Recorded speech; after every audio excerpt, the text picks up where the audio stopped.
আজকের গল্প পটল আর সততার পুরস্কার। চলো শুরু করি। পটল ছোট্ট একটা দুষ্টু মিষ্টি ছেলে। সে সবসময় নতুন কিছু শেখার চেষ্টা করত।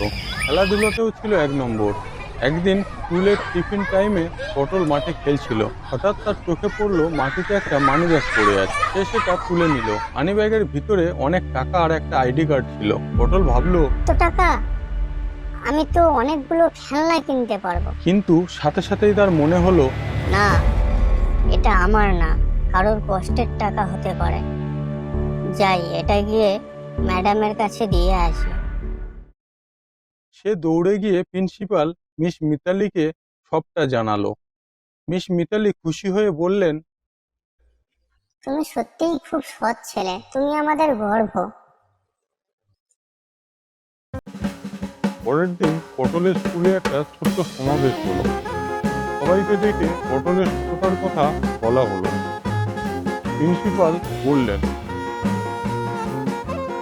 সততা এমন এক গুণ যা মানুষকে সত্যিকারের মহান করে তোলে। আমরা গর্বিত যে আমাদের স্কুলে পটলের মতন ছাত্র আছে। পটলকে দেয়া হলো একটা সততার মেডেল।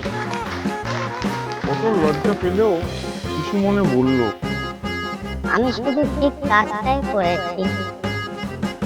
তোমরাও যদি পটলের মতন সৎ আর সাহসী হও, তাহলে সবাই তোমাকে সম্মান করবে।